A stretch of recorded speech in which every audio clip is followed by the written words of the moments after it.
সব তো আলেমরাই পায়, বেশিরভাগ আলেমরাই তো পায়। কথা বলেন ঠিক না বেঠিক?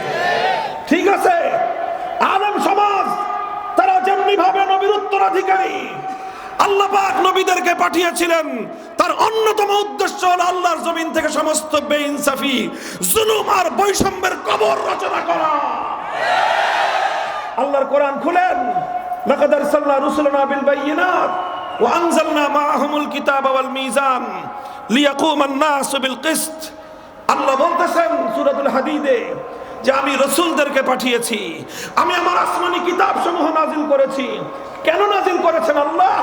লিয়াকুমান নাসু বিল কিসতি, যাতে মানুষের মধ্যে ইনসাফ কায়েম হয়, মানুষের মধ্যে যেন বেইনসাফি না থাকে, মানুষের মধ্যে যেন কোনো জুলুম শোষণ না থাকে, মানব সমাজের মধ্য থেকে সমস্ত বেইনসাফি, সমস্ত জুলুম, সমস্ত অন্যায়, সমস্ত অবিচার উৎখাত করার জন্যই নবী রাসূলদের আগমন।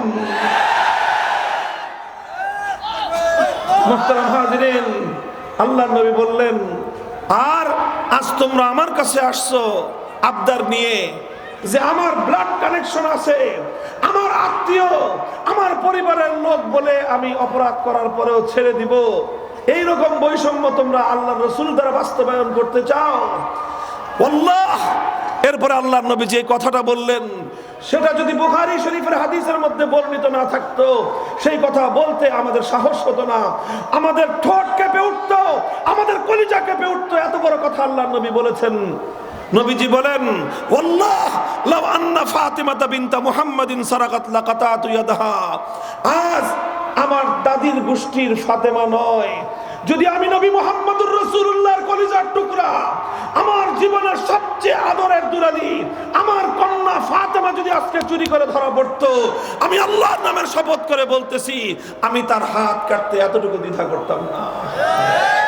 মুহতারাম হাজিরিন, আল্লাহর নবী এভাবে ইনসাফ কায়েম করেছেন, এভাবেই বৈষম্য দূর করেছেন, এভাবেই সাম্য এবং ন্যায় নবী আকরাম সাল্লাল্লাহু আলাইহি ওয়াসাল্লাম আল্লাহর জমিনে বাস্তবায়ন করেছেন। কাজেই ন্যায়, ইনসাফ, সাম্য কায়েম করা এটা হলো ইসলামের অন্যতম গুরুত্বপূর্ণ জিম্মাদারি এবং দায়িত্ব। এখন যেভাবেই করতে হয় সেভাবেই করতে হবে, বেইনসাফির বিরুদ্ধে যেভাবে রুখে দাঁড়াতে হয় সেভাবেই রুখে দাঁড়াতে হবে, অন্যায় অবিচার দূর করার জন্য যা করতে হয় তাই করতে হবে। প্রস্তুত আছেন সেজন্য? প্রস্তুত হন, সাধারণ উম্মত প্রস্তুত হন, উলামায়ে কেরাম জাতিকে নেতৃত্ব দেন। একটা বৈষম্যহীন সমাজ গড়বার জন্য আপনারাই সর্বশ্রেষ্ঠ দায়িত্বশীল। আলহামদুলিল্লাহ, আল্লাহর পয়গম্বরের 3 নম্বর দায়িত্ব ছিল এভাবেই আল্লাহর কোরআনের এক একটা বিধান কিভাবে বাস্তবায়ন করতে হয়। বাধা বিঘ্ন আসবে, সেই বাধা বিঘ্ন এভাবেই ডিঙ্গিয়ে এক একটা বিধানকে বাস্তবায়ন করে দুনিয়াবাসীকে আল্লাহ নবী দেখিয়ে দিয়েছেন কোরআনে পাকের এক একটা বিধান এইভাবেই বাস্তবায়ন করতে হয়। কথা বলেন ঠিক কিনা? বলেন আলহামদুলিল্লাহ। আমার নবী আমাকে, আমাদের নবীজি আমাকে সব কিছু দেখিয়ে দিয়েছেন, কোনো কিছু অপূর্ণ রাখেন নাই। নবীর শিক্ষাটা পূর্ণাঙ্গ শিক্ষা, এজন্যই আলহামদুলিল্লাহ আজও পর্যন্ত নবীজির সেই আদর্শ কোরআনে পাকের ইসলামের এক একটা বিধান সমাজে প্র্যাকটিক্যাল বাস্তবায়ন করে দেখিয়ে দেওয়ার সেই ধারা আজও পর্যন্ত উম্মতের মধ্যে বিদ্যমান আছে। দাওয়াত এবং তাবলীগের মেহনত আছে না নাই? এখানে উম্মতকে অনেক বিষয়ের প্র্যাকটিক্যাল শিক্ষা দেওয়া হয়। কথা বলেন ঠিক না বেঠিক? আমরা মাদ্রাসার মধ্যে যেই বিষয়গুলোর থিওরিটিক্যাল শিক্ষা দেই, যেগুলোর তত্ত্ব শেখাই, তাত্ত্বিক বিশ্লেষণ করি, তার অনেক বিষয় দাওয়াত এবং তাবলীগের মধ্যে আল্লাহর রাস্তায় বের হয়ে সাধারণ মানুষ তারা এটার প্র্যাকটিক্যাল শিক্ষা পায় সেখানে গিয়ে। কাজেই তালিমে হিকমতের একটা গুরুত্বপূর্ণ জায়গা হলো দাওয়াত এবং তাবলীগের মেহনত।